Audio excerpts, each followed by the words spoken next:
पहला हमारा प्रश्न था सम्यक धन दर्शन। तो सम्यक धन दर्शन यहाँ का प्रथम वर्ण है, इसके पश्चात दा है। दा क्या है? घोष है। ता था दा, दा तृतीय वर्ण है, ये घोष है। तो हमारा सूत्र लग जाएगा व्यंजन संधि का जो पहला सूत्र है, वर्ग प्रथमा पदांतः स्वर घोष वस्तु तृतीयान, 68 नंबर का, 68 नंबर का जो सूत्र है वह लगेगा। तो ये का के स्थान पे क्या हो जाएगा? वर्ग का तृतीय। तो का खा गा, तो ये हो गया गा। तो ये क्या हो गया? सम्यक दर्शन। सम्यक दर्शन। ठीक है, क्लियर है ये? किसी को कोई प्रश्न इसमें? नेक्स्ट अगला क्या है? कह इच्छति, कह धन इच्छति। ठीक है, यहाँ क्या हुआ? क धन आ धन विसर्ग धन इच्छति। तो क्या हुआ? अकार, अकार के बाद विसर्ग और विसर्ग के बाद स्वर, अन्य स्वर। तो यहाँ पर विसर्ग संधि का सूत्र लगा है। कौन सा? सूत्र क्रमांक 106। सूत्र क्रमांक 106 क्या कह रहा है? अपरोलोप्योन्यस्वरे यम वा, अकार से भिन्न अन्य स्वर परे हो। तो अकार से परे विसर्ग का दो कंडीशन, दो सिचुएशन है, या तो लोप होगा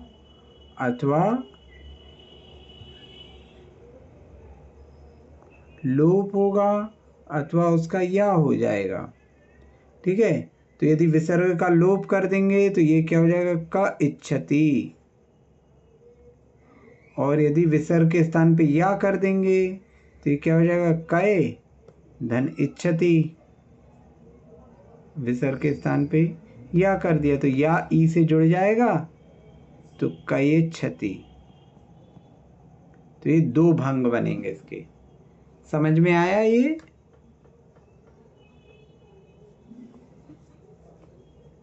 कोई प्रश्न इसमें?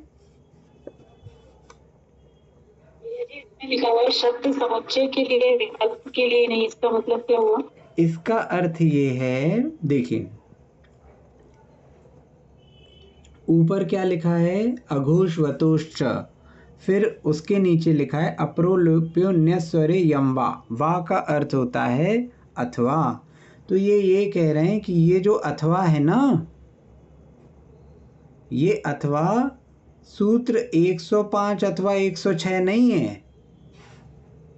ठीक है, शब्द समुच्चय के लिए, विकल्प के लिए नहीं। मतलब ये नहीं कह रहे कि 105 अथवा 106, क्योंकि यदि 105 अथवा 106 कहेंगे तो भी इसी प्रकार से लिखा जाता है। ठीक है, वा का मीनिंग दिया। वा का मतलब होता है अथवा। ठीक है, तो ये वा किसके लिए? ये वा वो कह रहे शब्द समुच्चय के लिए, अर्थात 106 के अंदर लोप या यकार, इनके बीच में लगाना है ये या। कोई ये या 105 और 106 के लिए ना लगा ले, वरना क्या है कि ये भी हो सकता था कि अकार के परे उ आया तो ये होगा, या फिर अप्रोलोप्यो न्यस्वरे यम वा। तो या फिर इसी एक सूत्र में ही वा। हाँ, ठीक है, एक सूत्र के अंदर जो दो केस दिए हैं उनके लिए ही वो वा है। ठीक है, तो विसर्ग का लोप है या यकार आदेश होगा? हाँ, है ना, लोप अथवा यकार। ठीक है, सभी को इसको ये नहीं कर सकते थे जैसे आप और जो है विसर्ग उसका ओ बन जाता है, उस तरह से कोई? बहुत अच्छा प्रश्न है, बहुत अच्छा प्रश्न। उसके लिए सूत्र क्या है हमारे पास? ओमकार्योर मध्य। ठीक है, ओमकार्योर मध्य सूत्र क्या कह रहा है कि ओ कब होगा? दो अकार के मध्य में जब विसर्ग आएगा। उसके लिए कंडीशन क्या थी कि अकार, विसर्ग और फिर अकार।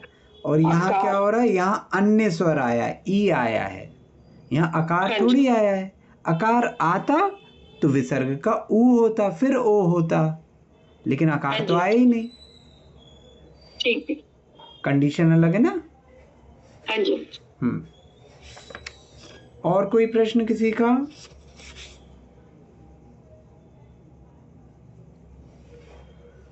ठीक है, आगे चलें। अगला क्या है? वशात मुनीश।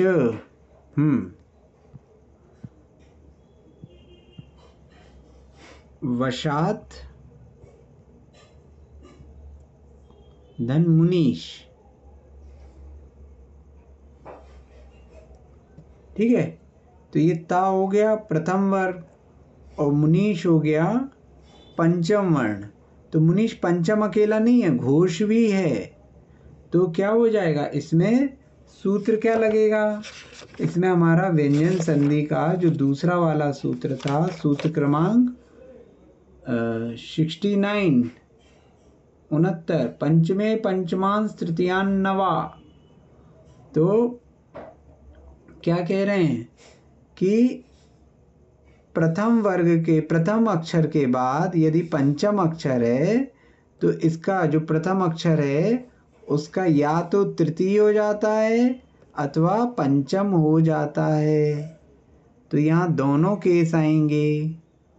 वशात का ता था दा, वशाद मुनीश,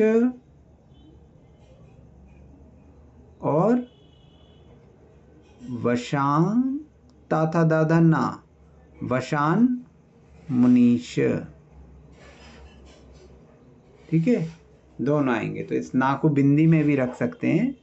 तो ये दो केस आएंगे। क्यों? क्योंकि सूत्र क्रमांक 70 में ये कहा था कि यदि माँ किसी प्रत्यय का हो तो केवल 5वां होगा, लेकिन मुनीश तो एक शब्द है, ये किसी प्रत्यय का नहीं है। तो ये दोनों केस बनेंगे इसके, वशाद मुनीश, वशान मुनीश।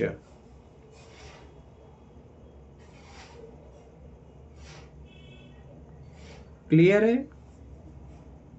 फिर ये ना का भी माँ हो जाएगा, ये आगे के सूत्र से होएगा।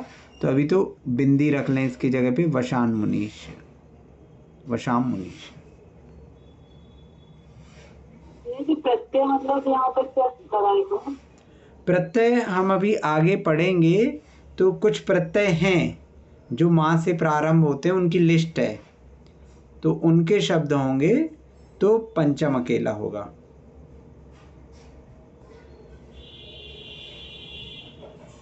ठीक है, कोई प्रश्न इसमें?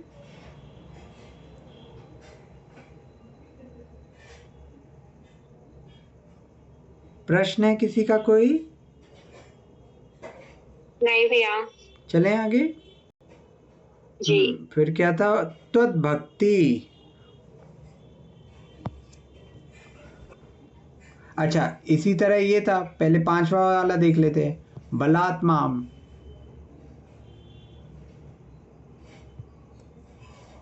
माम। तो यहाँ पे भी क्या है? ता है, प्रथम है, इसके परे पंचम है। तो इसके दोनों रूप बन जाएंगे, ता का दा भी हो जाएगा अथवा ता था दा धा ना, दोनों हो जाएंगे। तो वही बलाद माम अथवा बलान माम। ठीक है, जैसा ऊपर वाला हुआ वैसे ये हो जाएगा। ठीक है, और फिर इसके बाद क्या था? चौथा वाला था त्वद्भक्ति।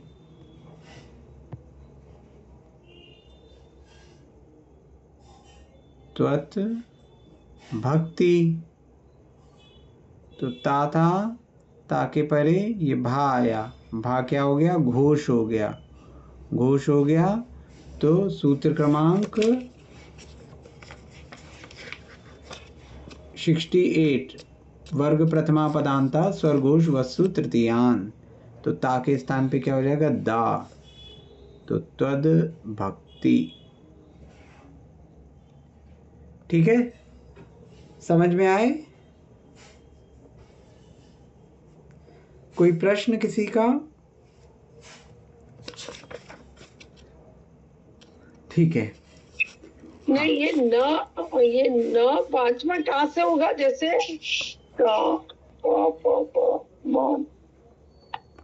ता से पढ़िए। तो ठीक है ना? पांचवा हाँ जी। आया? हाँ।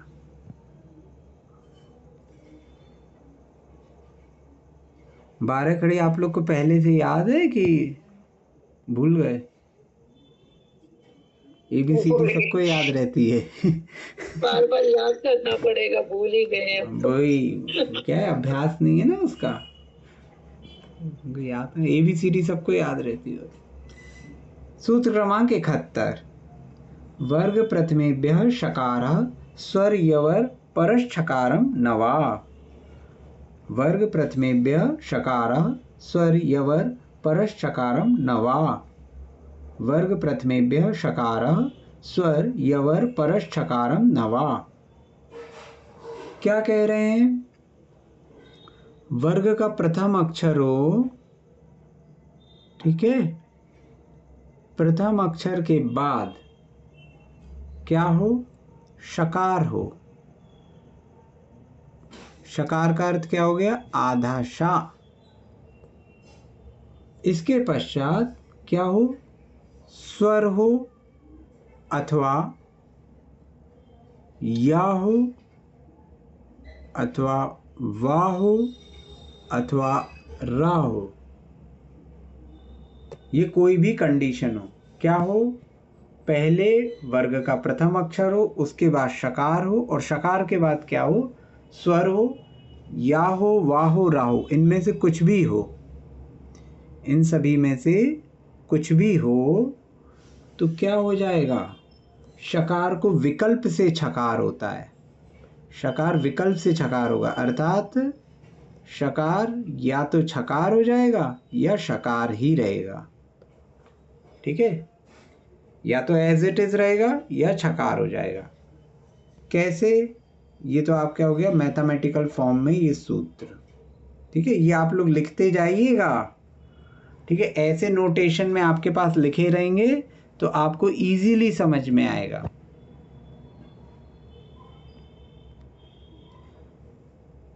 ठीक है, तो अब जैसे हमने कहा वाक धन शूर, वाक धन शूरः, तो ये क्या हो गया?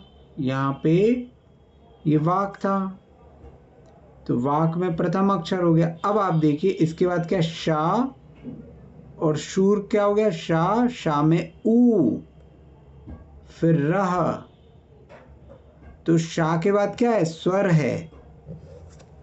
समझ में आया? शूर अगर लिखा हुआ है तो शा के बाद ऊ लिखा है, तो शकार के बाद स्वर लिखा है। और हमारी कंडीशन क्या थी? प्रथम अक्षर, प्रथम अक्षर के बाद शकार, और शकार के बाद स्वर अथवा यावारा। तो हमारी कंडीशन यहाँ पूरी हो रही है। तो शा के स्थान पे क्या हो जाएगा? छा, विकल्प से। तो वाक छूर अथवा वाकशूर, क्योंकि यदि छा नहीं करते तो एज इट इज रहेगा। तो ये दोनों विकल्प बनेंगे इसके, वाकशूर अथवा वाकशूर। समझ में आया ये? जी। इसी प्रकार या हमेशा दोनों बनेंगे क्या? विकल्प से कोई भी एक का विकल्प? प्रयोग कर सकते हैं। नहीं, विकल्प से माने कोई भी एक को यूज कर सकते हैं, माने कभी भी दोनों यूज करें ना, जैसे करना चाहे तो। अरे आपने पूछा किसी से चाय पियोगे कि कॉफी, अच्छा, तो दोनों पी लेते हो। नहीं तो इसमें फिर कैसे होगा? आपने विकल्प दिया चाय या कॉफी, अब उसने कहा कुछ भी ले आओ, तो फिर जो आपकी मर्जी थी वो आप ले गए। ठीक है, ठीक है। तो विकल्प का अर्थ है, पर्टिकुलर हम बोल दे तो कैसे होगा? पर्टिकुलर बोला ही नहीं ना सूत्र में। जैसे जो आपका ये वाला सूत्र था 68 वाला, 68 वाले सूत्र में क्या था? उनने पर्टिकुलर बोला, पर्टिकुलर बोला तो ये जो था तद्भक्ति, यहाँ पे कोई विकल्प नहीं हुआ, ता को दा ही करना पड़ा, यहाँ पे पर्टिकुलर था। विकल्प जब आएगा तो दोनों ऑप्शन रहेंगे, तो आप कहीं भी किसी का उपयोग कर सकते हो, कोई बाधा नहीं है। ठीक है, ठीक। हाँ जी। जहां पे विकल्प दिया है वहां आप दोनों में से किसी को भी चुन सकते हो, और जहां विकल्प नहीं दिया है तो जो कहा है वही करना है। ठीक है, क्लियर है? जी हाँ जी। हाँ, तो वाक्शूर, तो यहाँ पे क्या हो गया, शा के परे ऊ है। ठीक है, इसी प्रकार तत् शेष, तत्शेष, तो यहाँ क्या हो गया, ता हो गया आपका प्रथम, फिर शेष को आप क्या लिख सकते हो, शा, शा के बाद ए, और ए के बाद शा। ठीक है, ये शा आ के साथ है, तो शा के बाद क्या आ गया, स्वर, प्रथम के बाद शा और शा के बाद स्वर।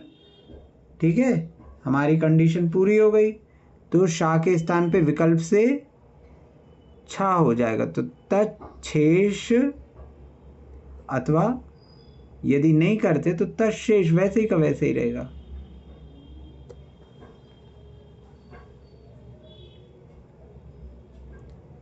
क्लियर है?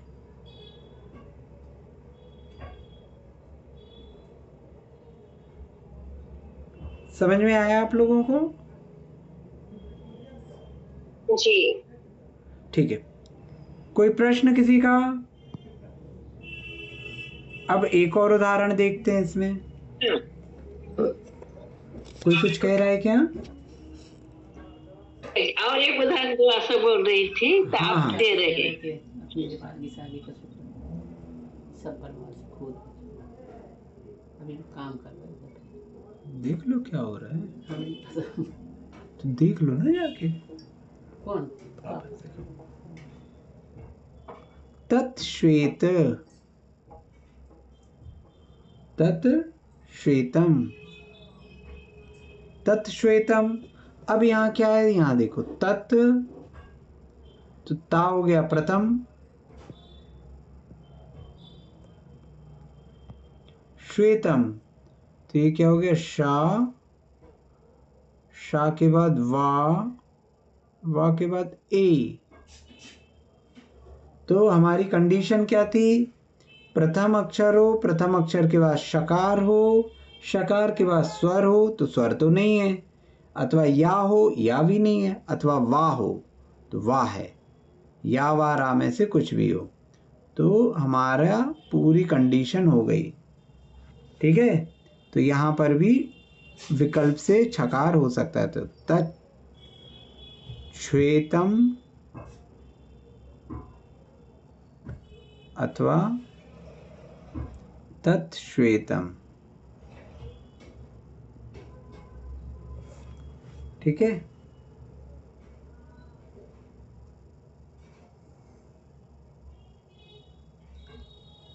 ये पुस्तक में आधा चार लिखा हुआ है, आपने आधा ता लिखा है, कौन सा सही होगा?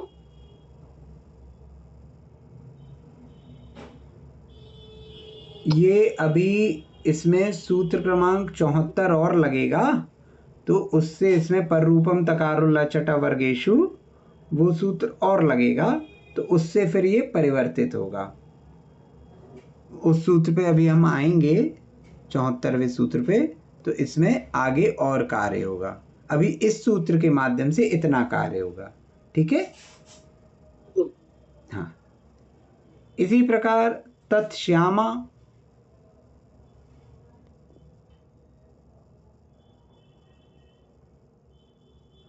तत्धन श्यामा, तो तत्श्यामा यहाँ क्या हो गया, ता प्रथम हो गया, फिर शकार है, शकार के बाद या है। ये तत् प्रथम बोले तो क्या? तत् अर्थात ता जो है प्रथम वर्ण है, वर्ग का, अच्छा। तवर्ग का। अच्छा। ठीक है, तो प्रथम वर्ण, फिर शा और फिर या, तो यहाँ क्या हो गया, यहाँ भी हमारी कंडीशन पूरी हो गई, क्योंकि क्या कह रहे थे, शा के बाद या तो स्वर हो, या हो, या वाह हो, या रा हो, तो यहाँ या है, तो यहाँ पे भी शकार के दोनों हो जाएंगे। ठीक है, तो तत्श्यामा या तत्श्यामा। ठीक है, वहां पे भी ठीक है। तो इस प्रकार ये बनेंगे। समझ में आए ये वाला सूत्र, सूत्र क्रमांक 71? जी। ठीक है, आगे चलते हैं।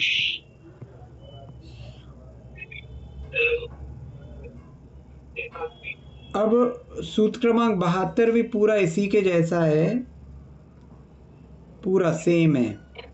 यहाँ पे क्या कह रहे हैं, प्रथम अक्षर हो लानुनासिकेश्व पिच्छन्त्यन्ने, लानुनासिकेश्व पिच्छन्त्यन्ने। तो यहाँ क्या कह रहे हैं, प्रथम हो, प्रथम वर्ण हो प्लस शकार हो, शकार के बाद क्या हो, ला हो अथवा अनुनासिक हो। अनुनासिक कितने होते हैं, 5। 5 अनुनासिक कौन से हैं, वर्ग का पंचम, पंचम वर्ण जो है कौन कौन से, गा, या, णा, ना और मा, इनमें से कोई भी हो। तो वर्ग का प्रथम वर्ण, क्या कह रहे हैं ये, प्रथम वर्ण हो, उसके बाद शकार हो, और उसके बाद ला अथवा गा, या, णा, ना, मा, इनमें से कोई भी हो। तो क्या हो जाएगा, यहाँ पर भी शकार का या तो छकार हो जाएगा अथवा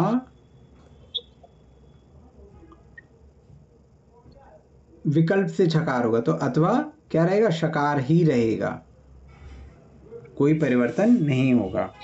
विकल्प से हो रहा है तो दोनों केस रहेंगे।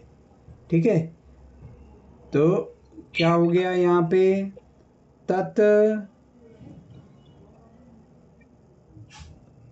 श्लक्षणम। तो क्या है, ता है, ता प्रथम अक्षर हो गया, उसके बाद शा है, और शा के बाद क्या है, ला है। तो ये कंडीशन पूरी हो रही है। तो यहाँ पर क्या हो जाएगा, शकार के स्थान पे या तो छकार हो जाएगा अथवा एज इट इज रहेगा, मतलब शकार ही रहेगा। तो ये क्या हो जाएगा, तच्छ लक्षणम। यहाँ पे भी 74वें नंबर का सूत्र लगेगा तो परिवर्तन होगा।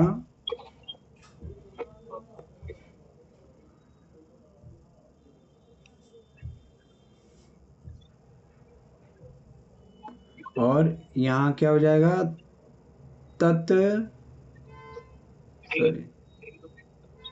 लक्षणम, और यहाँ हो जाएगा तत् लक्षणम। दोनों चीजें संभावित हो जाएंगी। इसी प्रकार तत् धन शमशान,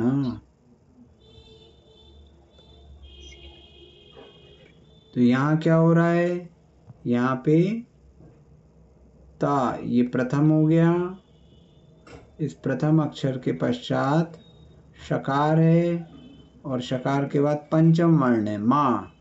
तो यहाँ पर भी दोनों रूप रहेंगे। तो क्या हो जाएगा,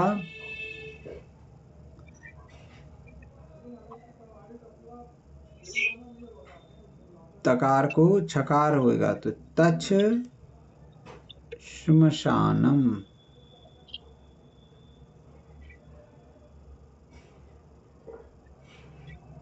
ठीक है,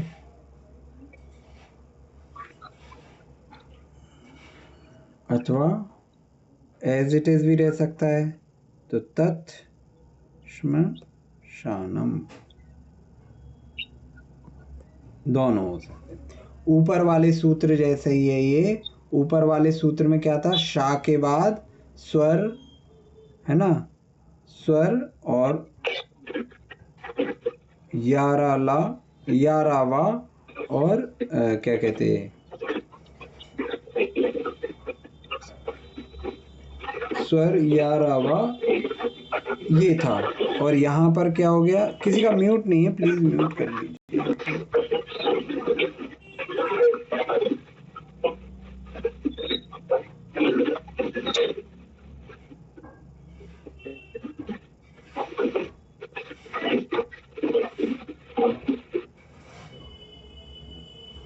तो यहाँ पर क्या हो गया, यहाँ पे वर्ग का प्रथम वर्ण, उसके बाद शकार और उसके बाद ला अथवा अनुनासिक कोई सा भी।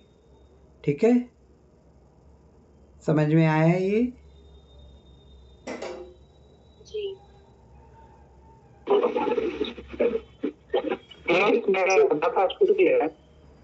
क्या? अच्छा, सानम में आधा तो छूट गया पूरा लिखने। आधा ता क्यों लिया है? नहीं, छूट गया है, बताओ आप लिखते हैं ना। कहाँ पे? शमशानन में कहाँ पे छूट गया? हाँ, ये तक्ष वाला में, ता वाला में। इसमें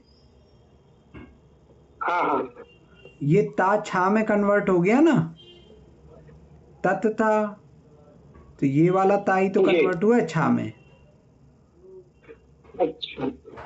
है ना? वो छा बन गया, तो इसलिए तो अब वो नहीं लिखा जाएगा, क्योंकि हमने क्या कहा था, जो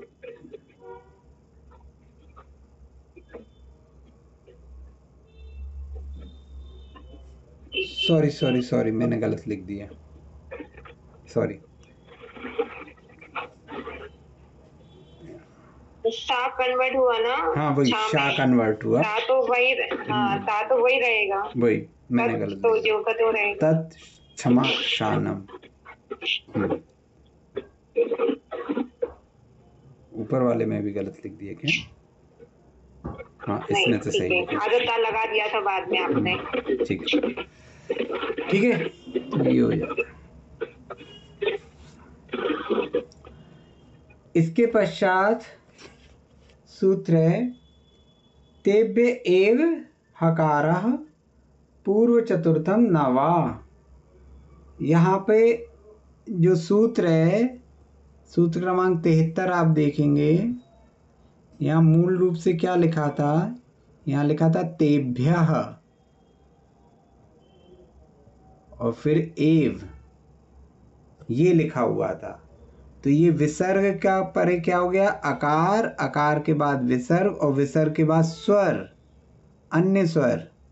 तो हमने क्या पढ़ा था कि सूत्र क्रमांक अपरोलोप्यो न्यस्वरे यमवा 106 नंबर के सूत्र से इस विसर्ग का लोप हो जाएगा। तो विसर्ग का लोप हो गया, इसलिए यहाँ पे क्या लिखा है, तेभ्य एव। सूत्र में आप पढ़ेंगे तेभ्य एव, वो तेभ्य एव है। ठीक है, अब जो सूत्र हम पढ़ रहे हैं उनमें यदि किसी संधि का प्रयोग हुआ है तो वो हम देखते जाएं। तो तेभ्य एव हकारः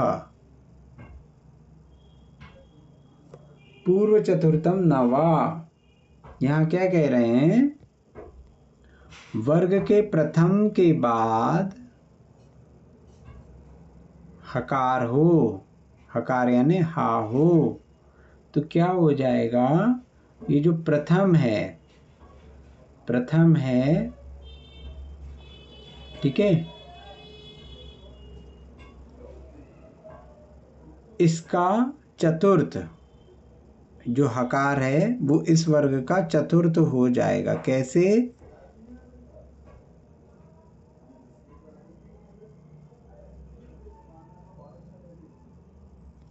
हकार हो तो जैसे वाक धनहीनः, वाकहीनः, तो ये क्या हो जाएगा,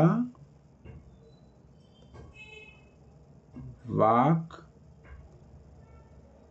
अब ये प्रथम है, का प्रथम है, का के बाद क्या है, हा है, तो प्रथम के बाद हकार है तो ये चतुर्थ हो जाएगा। तो का खा गा घा तो ये हो जाएगा घीनः। हा किस में परिवर्तित हो गया? घा में। हा चतुर्थ हो जाएगा। किसका चतुर्थ? जिस वर्ण का बात हो रही, जिस वर्ग की बात हो रही है, तो कवर्ग का चतुर्थ। तो ये क्या हो गया? वाघीनः। अब ये वाघीनः हुआ, वाघीनः हुआ। अब यहाँ पे क्या हो गया? हम वापस आते हैं सूत्र क्रमांक 68 पर। तो 68 में क्या दिया था कि प्रथम हो, प्रथम के बाद घोष हो। तो घा क्या है? घा घोष है। तो घा घोष है तो क्या हो जाएगा? प्रथम तृतीय में कन्वर्ट हो जाएगा। तो का काय में कन्वर्ट हो गया? तृतीय में। तो ये हो जाएगा वाघीनः। ये सूत्र लगा है कि नहीं, इसकी पहचान लिख लीजिए कि तृतीय के बाद यदि चतुर्थ हो सीधे, मतलब किसी भी वर्ग का तृतीय अक्षर और चतुर्थ अक्षर एक के बाद एक लिखे हुए हैं, तो संभावित है कि आपका सूत्र क्रमांक कौन सा लग गया है? तेभ्य एव हकार पूर्व चतुर्थम नावा, मतलब 73वें नंबर का सूत्र लगा हुआ है। यदि कहीं पे आपको तृतीय के बाद चतुर्थ मिल रहा है तो। इसी प्रकार अच धन हलऊ, अच धन हलऊ, अच धन हलऊ। तो ये चा क्या हो गया? प्रथम हो गया। और प्रथम के बाद हकार है तो हकार के बाद क्या हो जाएगा? हकार के स्थान पे चतुर्थ हो जाएगा। तो चा छा जा झा, ये झा हो जाएगा। तो क्या हो जाएगा? अच धन झलऊ।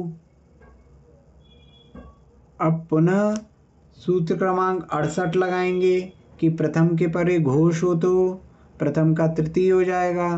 तो चा के स्थान पे क्या हो गया? चा छा जा।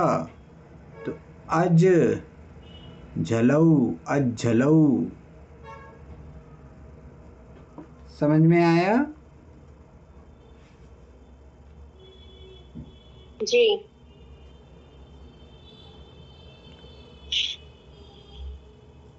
अभी तो समझ में आता, फिर कंफ्यूज हो जाते हैं, इतने सारे सूत्र सब मिलते हैं तो।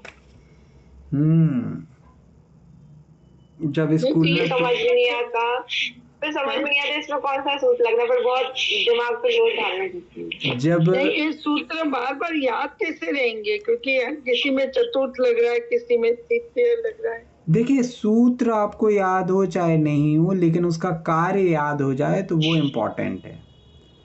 संस्कृत के सूत्र भले ही आपको याद ना हो पाए, लेकिन उसका कार्य जो हो रहा है वो कार्य में याद रहे कि क्या हो रहा है। और वो क्या होगा, जैसे आप कॉलेज में पहले दिन जाते हैं, कॉलेज में इंट्रोडक्शन क्लास हुई, 70 स्टूडेंट थे, 70 विद्यार्थियों ने एक एक करके अपने नाम बताए। जब वो विद्यार्थी अपना नाम बता रहा था तब आपको उसका नाम याद था। अब जैसे ही कक्षा खत्म हुई तो उन 70 में से 5-6 के नाम तो आपको याद रह जाते, लेकिन सबके याद नहीं रहते। लेकिन दूसरे दिन आपको वो 5 से गिनती बढ़ती है, फिर 10-15 दिन बाद आपको पूरे 70 के नाम याद हो जाते कि नहीं? होते ना? उदाहरण तो आप बहुत अच्छे देते है ना? नहीं, और नहीं, वो तो ठीक नहीं, है, अभी उदाहरण आपने आधा ये हुआ है। बोला सुनो सुनो, अभी उदाहरण आधा हुआ है। फिर उसके बाद क्या होता है, फिर जब आपका कॉलेज पूरा हो जाता है, कॉलेज पूरा हो जाता है, फिर उनसे मिलना जुलना कुछ नहीं होता है। अब आज आपसे पूछे आपकी क्लास में कितने बच्चे थे पहले, तो आप कहोगे 50 के नाम बता दोगे? नो। तो कहाँ भूल गए? अब वो मिलते ही नहीं हमें। जो रेगुलर मिलते हैं उनके नाम याद हैं। तो ऐसे ही ये थोड़े दिनों में याद हो जाएंगे और फिर पढ़ोगे नहीं तो फिर भूल जाओगे। नहीं, मैं तो धीरज को रख रही हूँ। आपने बोला था धीरज रखिए, तो मैं धीरज से ही काम कर रही हूँ। हाँ, तो धीरज नाम के बच्चे को नहीं रखना है, मन में धीरज रखना है। हाँ जी, ठीक है? और ज्यादा धीरज भी नहीं रखना है। धीरज धीरज। ठीक है? मोदी मुझे पिछले वाला दिख रहा है, जो पहले वाला हो गया था, वहाँ गिना था आंसर। हाँ क्या क्या पूछ रहे हैं? हाँ क्या पूछ रहे हैं? हाँ हो गया। अच्छा, लिखना था, ठीक है। नहीं वो लिखना था। हाँ ठीक ठीक है, एक उदाहरण और देख लेते हैं।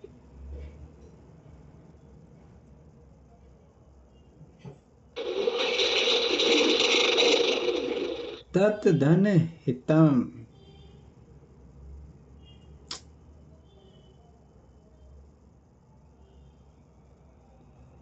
तत् धन हितम है ना।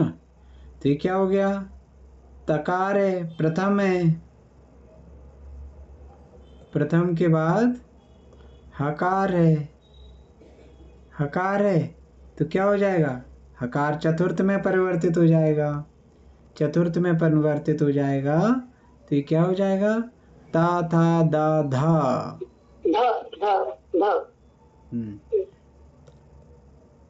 वैसे एक चीज मैं आप लोगों को बताऊंगा कि मैंने पंच संधि कम से कम 7-8 बार या 6-7 बार तो पढ़ा ही है, लेकिन ये पहली बार ऐसा बैच है, पहली बार ऐसा बैच है कि जिसमें सबको बहुत स्पीड से समझ में आ रहा है।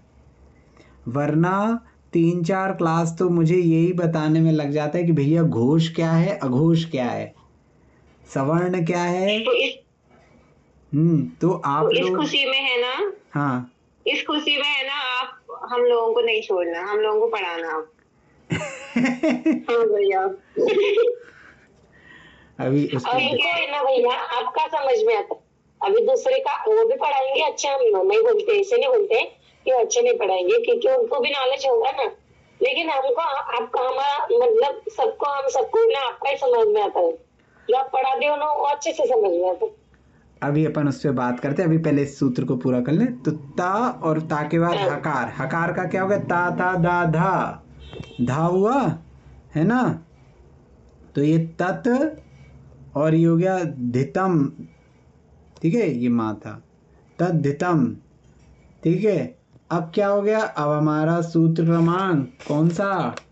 68वां वापस से लगा कि प्रथम के परे घोष हो, तो प्रथम के परे घोष है तो तद ता था दा तृतीय हो जाएगा, तद्धितम। तो जो आप तद्धित कई बार सुनते हो ना कि तद्धित प्रकरण चालू होगा, तो ये तद्धितम, उस शब्द की उत्पत्ति ऐसे हुई है।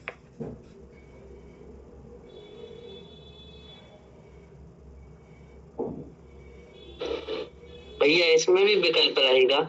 कहाँ है विकल्प? इसमें उदाहरण में दिए, पुस्तक में उदाहरण में दिए हैं, वो अभी आपके विकल्प आएंगे। चतुर्थ अक्षर विकल्प से होता है, सॉरी विकल्प से होता है, विकल्प रहेंगे इसमें, विकल्प से रहेगा तो आपका तद्हितम भी रहेगा, ठीक है। और विकल्प से हुआ है तो तद्धितम भी रहेगा। कैसे रहेगा? देखिए यहाँ पे ये क्या कह रहे हैं कि विकल्प से होता है, तो अर्थात ये जो चतुर्थ हो रहा था ये विकल्प से करना है। कांग्या सूत्र मैंने मिस कर दिया, वही बातों बातों में हो जाता है मिस। ये हकार भी रह सकता है और चतुर्थ भी रह सकता है, ठीक है। प्रथम से परे हकार हो तो हकार का हकार भी रह सकता है और चतुर्थ भी हो सकता है। तो यह क्या हो जाएगा? जैसे वाग्घीना था तो इसका वाक हीन भी रह सकता है और वाग्घीन भी रह सकता है। अब लेकिन दोनों में क्या है कि हम देखें, चाहे घा हो चाहे हा हो, है ना, ये दोनों ही क्या है? घोष हैं, दोनों ही घोष हैं।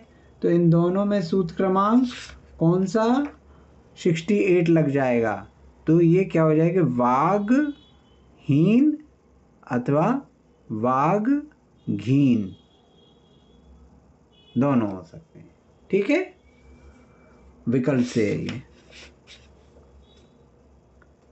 ठीक, अब इसके आगे सूत्र लेंगे तो ज़्यादा हो जाएंगे। अब हम रिवीजन पे आते हैं। अब आपने देखो व्यंजन संधि में क्या क्या पढ़ लिया, आप लोगों को कन्फ्यूज़न होता है तो उसके दूर करने के लिए हम चार्ट बनाते हैं। चार्ट हम ये बना रहे हैं कि व्यंजन संधि में क्या करना था कि व्यंजन का जो मेल होगा वो व्यंजन से होगा, ठीक है, व्यंजन के सामने व्यंजन होगा, इस प्रकार से मेल हो रहा है अभी। तो लेफ्ट हैंड साइड में हमने रखा है अभी प्रथम अक्षर, ठीक है। प्रथम अक्षर क्या क्या हो सकता है, क वर्ग का का, च वर्ग का चा, ट वर्ग का टा और त वर्ग का ता और प वर्ग का पा। इन सभी में हलंत अपने आप लगा लीजिएगा, ठीक है, सभी में हलंत लगे। तो वर्ग का प्रथम, अब प्रथम किससे मिल रहा है, प्रथम अगर घोष से मिल रहा है, ठीक है, तो सूत्र क्रमांक कौन सा लग गया आपका, सूत्र क्रमांक लगा 68, 68 है ना। 68 से क्या हो गया, 68 से हो गया आपका, इसका रिजल्ट आया कि प्रथम को क्या कर दो, तृतीय कर दो, तृतीय कर दो, हाँ। ठीक है। अब प्रथम यदि जुड़ा किससे, अगला सूत्र कह रहा है कि प्रथम यदि जुड़ेगा पंचम से, घोष से तो जुड़ा है, घोष में भी यदि पंचम से जुड़ा तो क्या हो जाएगा, इसके दो बनेंगे रिजल्ट, प्रथम या तो तृतीय होगा या पंचम होगा। पंचम, हाँ। फिर ये किस सूत्र से हुआ आपका, ये हो गया सूत्र क्रमांक 69 से, है ना। फिर इसी में कंडीशन आ गई कि, इसी में क्या कंडीशन आई आगे कि भैया यदि तुम्हारा ये जो पंचम है ये प्रत्यय संबंधी है, प्रत्यय का पंचम है, तो क्या हो जाएगा, यहाँ पर केवल एक ही चीज होगी कि प्रथम पंचम होगा, ठीक है। इतना समझ में आया, ये हो गया आपका सूत्र क्रमांक 70, ठीक है। यहां तक समझ में आया, किसी को कोई विकल्प, ये मुझे भी नहीं समझ में आया। क्या, प्रथम, अगर प्रथम के बाद में अगर होश हो तो हमारा प्रथम तृतीया हो जाएगा, मतलब तीसरा अक्षर लग जाएगा, ठीक है। और प्रथम के बाद में होश हो तो भी पंचम लग जाएगा, ये नहीं समझ में। नहीं, मैं क्या कह रहा हूं, प्रथम के बाद अगर घोष होगा तो प्रथम क्या हो जाएगा, तृतीय अक्षर। ये सूत्र क्रमांक 68 से हुआ आपका, हाँ। ठीक है। अब प्रथम के बाद यदि पंचम है, घोष नहीं पंचम है, है ना, पंचम अक्षर, हाँ। हाँ, तो क्या होगा, प्रथम अक्षर को या तो तृतीय कर दो या पंचम कर दो, ठीक है। पंचम को अनुनासिक भी बोल सकते हैं क्या, पंचम को अनुनासिक भी बोल सकते हैं, अनुनासिक संज्ञा है ना उसकी, कोई दिक्कत नहीं है, ठीक है। हाँ, अनुनासिक क्या आएगा ना, ऐसे समझ में आएगा। हाँ। अनुनासिक अगर अंग ऐं ऐसे जरा ऐसे अगर आ गया तो हाँ, या तो तृतीय होगा या पंचम होगा, या तृतीय होगा या पंचम होगा, हाँ, ये विकल्प से होगा, दोनों अभी सम्यक अस्ति वा। हाँ। तो अब लेकिन इसमें एक और कंडीशन आ गई कि वो पंचम यदि प्रत्यय का है, वो पंचम यदि प्रत्यय का है तो सिर्फ प्रथम काय में कन्वर्ट होगा, पंचम में ही होगा। पंचम ही होगा, किस कंडीशन में, कि यदि वो पंचम प्रत्यय का है तो, ठीक है, 70वें सूत्र से, ठीक है। तो वो इसी 69 सूत्र का ही विशेष सूत्र है वो, ठीक है ना? ठीक। अब अभी तक तो आपने क्या देखा? अभी तक तो आपने घोष में देखा। अब घोष के लिए तो सबके लिए हो गया। घोष में कितने वर्ण थे? 33 थे कि 20? घोष कितने होते हैं? हाँ, घोष 20 होते हैं ना? 20 हाँ, और प्रथम घोष कितने में थे? 20 है 5। और इसमें 13 है। हाँ, तो अब जो 13 अघोष बचे उनके साथ क्या होगा?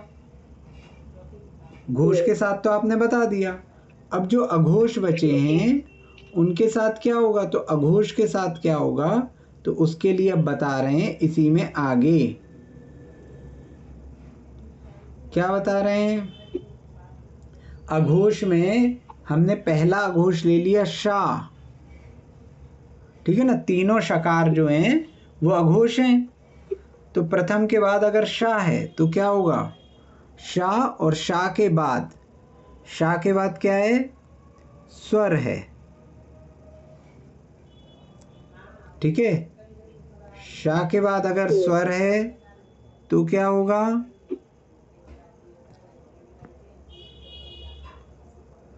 शा को या तो छा कर दो या शा ही रहने दो, है ना? ये किस सूत्र से हुआ? सूत्र क्रमांक 71 से, ठीक है? फिर इसके बाद यदि शा के बाद किसी का म्यूट नहीं है, प्लीज म्यूट कर लीजिए। हाँ, मोहित जी आपका म्यूट नहीं है शायद। फिर शा के बाद यदि या है, रा है अथवा वाह है तो भी यही कंडीशन आएगी, ठीक है? ये भी काहे से हुआ? सूत्र क्रमांक 71 से हुआ। सूत्र क्रमांक 71 से ही हुआ।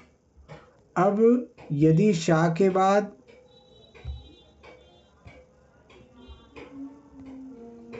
ला है ना, अथवा ला अकेले लें यहाँ पे, यारा वाला तो पूरे अंतस्थ हो जाएंगे, तो भी क्या होगा? यही कंडीशन आएगी। और शा के बाद अगर अनुनासिक हैं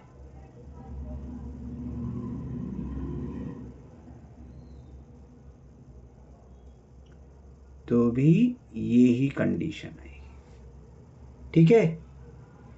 तो ये चारों में से कोई सी भी कंडीशन हो, ये दोनों किस सूत्र से हुई? ये दोनों सूत्र क्रमांक 72 से हुई हैं, ठीक? तो ये चार्ट समझ में आ रहा है आप लोगों को? 71 है ना, 71 है ना। 71 से पहला हुआ स्वर या रा वा, और 72 से ला और अनुनासिक। अच्छा,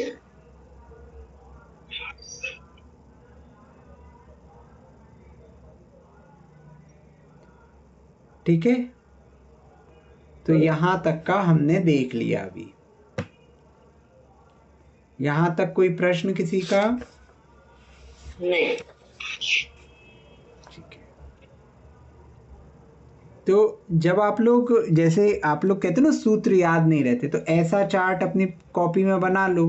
कॉपी में बना लिया, अब हम देखते जाएं, भैया हमें प्रथम अक्षर मिल गया, अब प्रथम के बाद हमें दूसरा क्या मिल रहा है, तो जैसा फ्लो चार्ट होता ना कि अब इसके बाद ये, इसके बाद ये, तो हम देखते जाएं कि भैया इसके बाद क्या क्या हो रहा है। तो हमें ऐसे में ज़्यादा इजी तरीके से समझ में आएगा, ऐसा मुझे लगता है। बाकी फिर जैसा आप लोगों के साथ होता हो, ठीक है जी। कोई प्रश्न किसी का? ठीक, तो यहाँ पे पूर्ण करते हैं। बोधि समाधि परिणाम विशुद्धि।